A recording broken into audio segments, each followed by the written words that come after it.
Hey guys, what's up? First, I want to thank you for your support. I'm over 700 subscribers now. You know, my recent goal was 1,000, and I'm sure we'll get there no problem. Now, I want to mention some news that happened recently that I talked about that actually syncs up with something I had shown earlier, something that had been revealed. So they said the upcoming game is a soft reboot, and it's inspired by the mission No Russian, which was a terrorist attack that took place inside of an airport. And I remember there was the event with the football players who got to play Modern Warfare early, and there was a reflection of one of the screens, and it reflected off of this TV in the background. And I realized it was an airport that was on fire, an airport that had exploded. So I'm guessing that's the airport terrorist attack, which totally lines up with what they say the premise of the story is. But they use the phrase soft reboot, which means that it, probably takes place in the same universe. They're going back a little bit in the timeline, but they're coming at it from someone else's perspective. Basically, we're going to be a part of someone else's unit, which I'm totally okay with. Even if it was a full-on reboot, I think I'd be open-minded. Another aspect on this is they say that it will be very counter-terrorism oriented, which kind of brings to mind the feel from the very first Modern Warfare, but with the heinous terrorist attack inside the airport reminds me of the very dark, gruesome feeling you got with the beginning of Modern Warfare 2.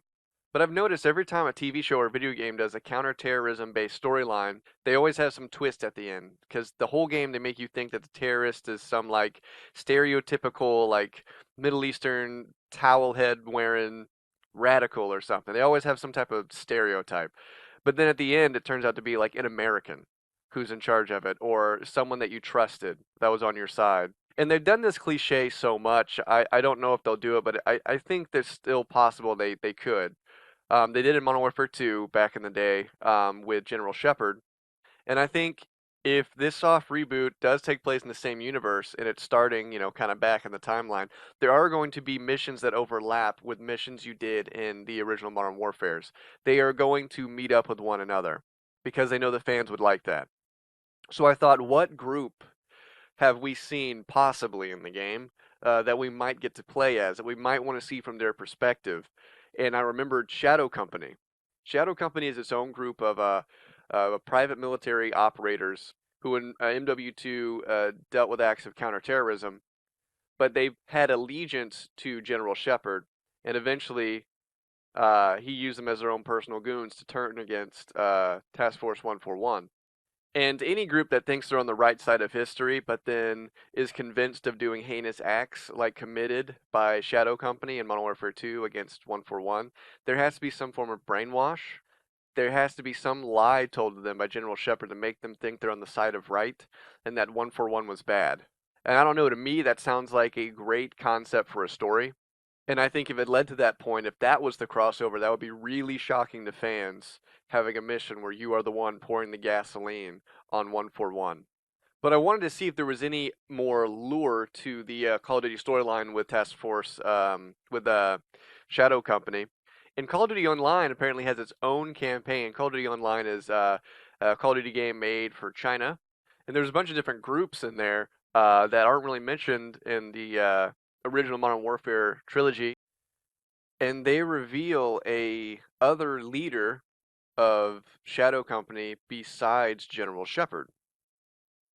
Winston Harker, who was a member of 141 and then joins Shadow Company, he turns on 141 by making a dirty bomb with Element 115 and Nova 6. Obviously, Call of Duty Online put together Treyarch and Infinity Ward games into one cohesive universe, or at least attempted to, but either way, they created their own kind of lore. Shadow Company also has the backup name Scar, and they hold the emblem of the Trupas from Black Ops, the Cuban army you face against.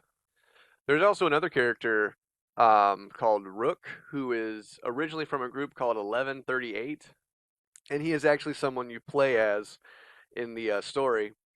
The reason I'm bringing all this up is because it being a soft reboot means not everything is going to be completely original. They are going to use things that they've used before in the story. There are going to be references, a lot of Easter eggs, little hints paying homage to the previous games. So I'm trying to learn as much about all the different Call of Duty lore as possible, at least pre 2013, about Shadow Company, Troopas, Fission Committee, and Group Splinter or whatever it's called. Because if I hear any of these names of people or any of these units mentioned in the trailer or in other things that we see coming out up until the game's release, I want to have a general idea of what that's from and what that's referencing to and what that's hinting at for the storyline. And I know my brain kind of goes to weird places. This is by no means a leak video. It's just my thoughts. And I would like you all to get involved with the conversation below in the comments. Keep the conversation going. Tell me your thoughts and ideas. Or if you know things about the lore that I don't know, because I'm obviously very new to it. I know some of you probably follow it very seriously. Just let me down below. I think this is a very interesting time for COD fans. So this is really all I have. I've got another video coming out later. Hope you enjoy that one as well. And I'll catch you guys next time.